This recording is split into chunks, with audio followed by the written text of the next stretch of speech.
नमस्कार साथियों, मेरे YouTube चैनल पर शिक्षा विभाग से संबंधित नवीनतम अपडेट्स पाने के लिए सब्सक्राइब कीजिए, बेल आइकन को प्रेस कीजिए और ऑल नोटिफिकेशन को ऑन करके रखें, जिससे नवीनतम अपडेट्स आपके मोबाइल पर तुरंत मिल सके। साथियों, RKSMB के द्वितीय आकलन और द्वितीय आकलन के संदर्भ में टाइम टेबल और दिशा निर्देश जारी हो चुके हैं।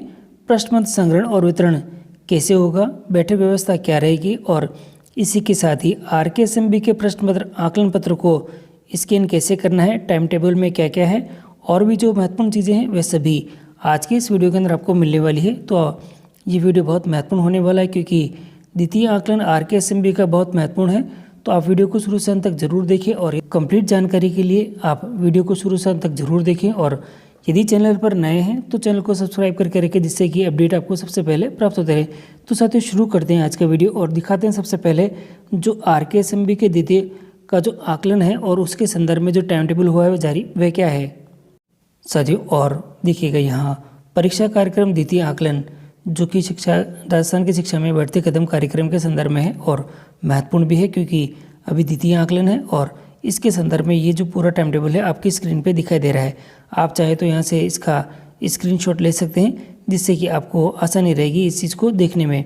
और इसी के साथ ही अब यहाँ देखिए सबसे पहले ऊपर कक्षा 3 से 5 का दे रखा है, 17, 19 और 20 की डेट दे रखी है। और सबसे पहले जो 17 है तो 17 के लिए जो आपके पास में विषय आपके पास में रहेंगे हिंदी है, कक्षा 3 के लिए, कक्षा 4 के लिए अंग्रेजी और यहाँ पे कक्षा 5 के लिए वापस यहाँ हिंदी है। और यहाँ पे 19 को डेट को कक्षा 3 के लिए आपके पास में अंग्रेजी है, 4 के लिए हिंदी है और 5 के लिए गणित है। कक्षा जो आपके पास में 20 तारीख को है, कक्षा 3 के लिए गणित, 4 के लिए भी गणित और 5 के लिए आपके पास में हिंदी दे रखी है। और इसी के साथ ही ये जो इन्हीं डेट को आपके पास में कक्षा 6, 7, 8 का भी यहाँ पे होने वाला है कार्यक्रम। और इसके अंतर्गत जो कक्षा 6 के अंदर गणित, 7 में हिंदी और 8 में अंग्रेजी है और 19 को हिंदी, फिर आपके अंग्रेजी है, फिर आपकी हिंदी है और 20 को अंग्रेजी, गणित और गणित है।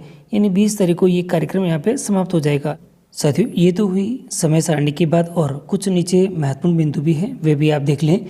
परीक्षार्थी और शिक्षक परीक्षा की दिनांक समय का पूरा ध्यान रखें। और दूसरा बिंदु है कक्षा 3 से 5 के विद्यार्थी प्रश्न पत्र पर निर्धारित स्थान पर अपना नाम, रोल नंबर अंकित करें। और प्रश्न पत्र में ही देखिएगा, आपको पहले भी ध्यान होगा कि प्रश्न पत्र में ही आपको सही विकल्प का चयन करना है और वर्ग में आपको सही का निशान इस प्रकार से लगाना होगा।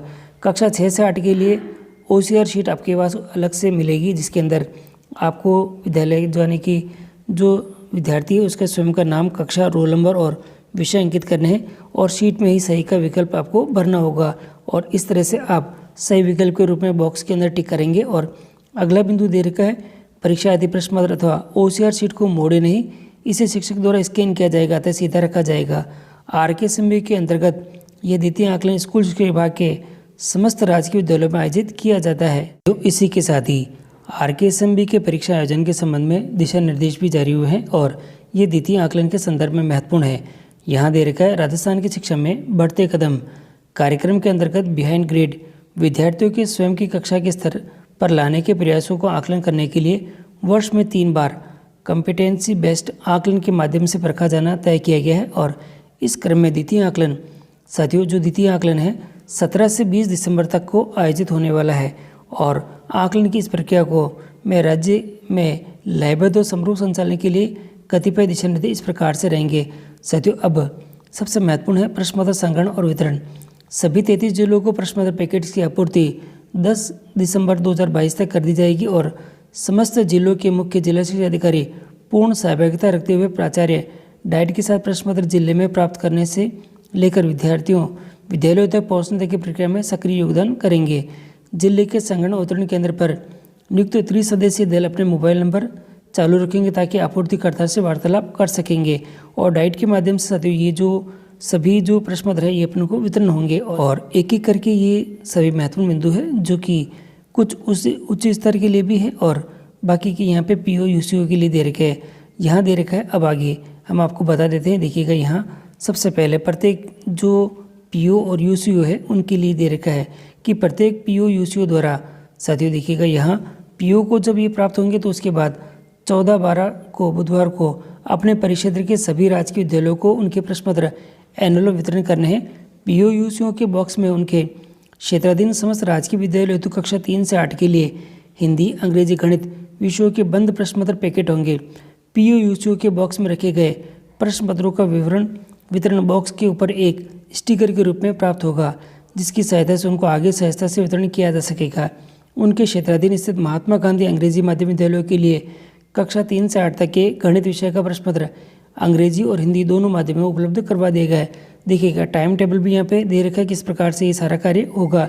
पहले जिला स्तर पर जिले से यहाँ पे गोपनीय सामग्री प्राप्त होना है, फिर CBO को वितरण करना है, CBO से यहाँ पे PO और CBO से PO को हो गया और PO से UCO से क्षेत्राधीन जो विद्यालय है उनके लिए ये वितरण हो जाएंगे। और इसी के साथ ही आगे दे रखा शिक्षकों व परीक्षार्थियों के लिए जो महत्वपूर्ण बिंदु है वह कुछ इस प्रकार से रहने वाले हैं। कक्षा 3 से 8 के लिए हिंदी, अंग्रेजी और गणित विषयों का आकलन किया जाएगा। प्रश्न पत्र हल करने की अवधि वापस 1 घंटा आपको मिलेगी। प्रत्येक विषय के लिए आपको 15 प्रश्न पत्र थे जो पहले की तरह से हैं। कक्षा 3 से 5 के विद्यार्थियों के लिए प्रश्न पत्र उत्तर पत्रक एक ही प्रश्न पर आपको मुद्रित मिलेंगे और यहाँ पे प्रश्न पत्र और उत्तर पत्रक दोनों अलग अलग होंगे और उत्तर पत्रक यानी OCR शीट आपको पृथक से अलग से इसको मुद्रित की हुई मिलेगी। परीक्षार्थियों द्वारा आवश्यकता पड़ने पर रफ कार्य के लिए अलग से एक शीट आपको अवेलेबल करा दी जाएगी और रफ कार्य यानी कि प्रश्न पत्र और उत्तर पत्रक पर ये जो रफ कार्य करना निषिद्ध रहेगा।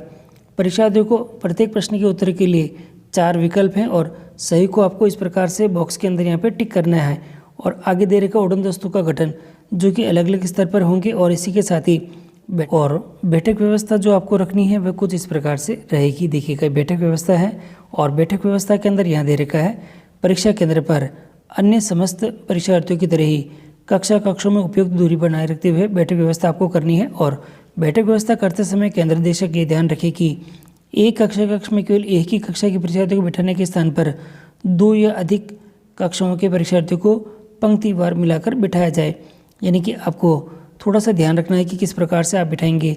जैसे कक्षा 3 है, फिर कक्षा 4 का, फिर 5 का और इसी प्रकार से फिर आपके पास में आगे भी अगर आपके कंटिन्यूटी चले तो 6, 7 और ये 8 इस प्रकार से बिठा सकते हैं। फिर आप उल्टा कर सकते हैं यहाँ पे, जिससे कि आपको कोई दिक्कत यहाँ पे नहीं आएगी और बच्चों की संख्या भी आपके पास में रेंडमली यहाँ पे चलती चली जाएगी, तो ये ठीक रहेगा। इसी के साथ ही शिक्षकों के लिए यहाँ पे दे रखा है परीक्षा केंद्र पर कक्षा में बैठक व्यवस्था के अनुरूप परीक्षार्थियों को आपको बैठाना है। और यहाँ पे दे रखा है परीक्षार्थियों को प्रश्न पत्र को समझने में आ रही कठिनाइयों को सूचिता के साथ निस्तारण करना है। सीधी भाषा में कहे तो शिक्षक परीक्षार्थियों को प्रश्न पत्र समझने में सहायता करे, ना कि परीक्षार्थियों के प्रश्नों के उत्तर बताने में। यानी आप मदद कर सकते हैं परंतु यहाँ प्रश्नों के उत्तर दिखाने में नहीं, केवल उनको कोई दिक्कत आती है प्रश्न को समझने में या किसी प्रकार की कोई, तो उसमें मदद कर सकते हैं। शिक्षक ध्यान रखेंगे कि परीक्षार्थी द्वारा प्रश्न पत्र और OCR शीट को मोड़ा या फोल्ड नहीं किया जाए। वे स्वयं भी संग्रहण के साथ प्रश्न पत्र और OCR शीट को सीधा रखेंगे। और आगे दे रखा है प्रश्न पत्र आकलन को स्कैन कैसे करना है। यहाँ दे रखा है साथियों, प्रत्येक प्रश्न पत्र को परीक्षा समाप्ति होने के पश्चात आपको संबंधित शिक्षक द्वारा RKSMB के ऐप के मदद से परीक्षार्थी द्वारा चिन्हित आकलन पत्र और OCR शीट को स्कैन कर अपलोड करना है। और अपलोड के संदर्भ में मैंने अपना वीडियो बना रखा है जो कि ऊपर आपको आई बटन में मिल जाएगा और यहाँ पे दिखाई दे रहा है। शिक्षक ध्यान रखे कि आकलन पत्र और OCR शीट को स्कैन करने के लिए उसे एक सीधी सतह पर रखा जाए तथा बैकग्राउंड गहरे रंग का हो, वरना स्कैनिंग का कार्य नहीं हो पाएगा। और इसी के साथ ही यहाँ दे रखा है आपके पास में, शिक्षक यह भी ध्यान रखे कि आकलन पत्र और OCR शीट को स्कैन करते समय चारों कोने स्क्रीन पर भली भांति नजर आए ताकि पूरा एरिया स्कैन हो सके। आकलन पत्र और OCR शीट को स्कैन करने की अंतिम तिथि साथियों देखिएगा, ये अंतिम तिथि भी यहाँ पर दे रखी है 22 दिसंबर है और अतः इस दिनांक से पूर्व ही RKSMB की ऐप की सहायता से स्कैनिंग का कार्य संपन्न किया जाए। तो साथियों ये अब पूरी डिटेल आपके सामने यहाँ पे नज़र आ चुकी है और किस प्रकार से पूरा कार्य आपको करना है मैंने आपको पूरा बता दिया है। फिर भी इससे संबंधित कोई समस्या है तो आप कमेंट बॉक्स में कमेंट करें, जिससे कि आपकी समस्याओं का समाधान करने की कोशिश की जा सके।